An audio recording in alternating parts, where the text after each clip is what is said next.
it's much more satisfying. I mean, it's much more satisfying for both sides, depending on the sort of music you are.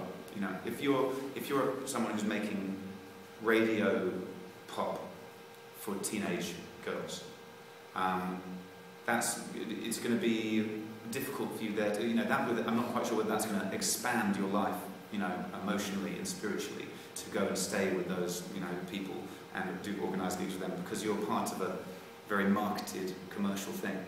But if your music is about something, if you are like a poet or an artist in some sort of way, and then surely it's going to be great. You know, if the people you're actually organising the gigs with are the people coming to the gigs,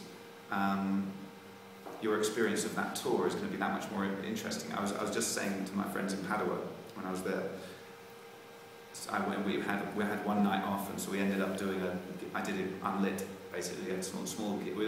It wasn't unlit because it was just me playing, but it was 20 people sat there, played a concert, and I was like, this is for me, this is like the best times of my life I could ever have as an artist, because, you know, if I was Newton Full, Paolo Nutini, whatever, even if I was, you know, an artist who's quite successful, I'd be on a tour bus, I would do a gig to 200 people, I wouldn't meet the people there, I'd get back on the tour bus, all the people around me would be treating the tour as a job and be waiting to get back home, they'd be on their phone with their girlfriend, whatever. I'm here on my own, this is my life, this is like the best time I can possibly be having. Talking to you guys, I think this is amazing, what a cool experience.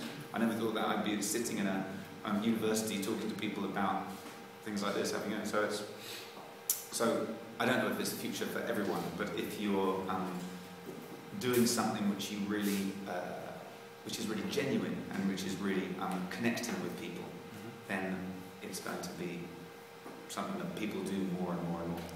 And in your traveling experience, do you believe that some countries are more ready for this? Yeah, probably. Although I'm not the best to know. I've only done it so far. I've done France, Italy, Germany. I'm hoping to do Croatia and Portugal. I think it'd be nice to do it in the East. I think Eastern Europe would be very good, actually. I think there's I'm not sure whether. I don't know. I'm not sure about that. But I think. I think you just too polite to say that Italian people are not. Oh no, not at all. No, I think Italy's the best. Italy's my favourite place to play. No, but it is. Italy is my favourite place to play. I mean, personally, which is a separate. He was asking a general question. I don't always have to speak about myself. In my experience, my music happens to particularly, for some reason, there's something about it which works well with you know, on a small scale in Italy. So. But still, you do participate to festivals and, yeah. For example, the Garden Festival. What kind of situations are they? I mean, because they're not gigs, they're not unlit, but they're not private concerts. They're no, they're just. I mean, it's a normal. Secret Gardens is a normal festival, but as usual, I tend not to do normal gigs anywhere.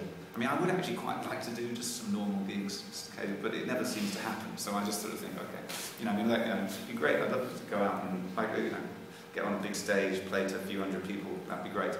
And I do occasionally do that. But normally, I do things like I arrived at Secret Garden, and on the first night, I stayed up from 12 till 7 in the morning, playing in different people's camper vans.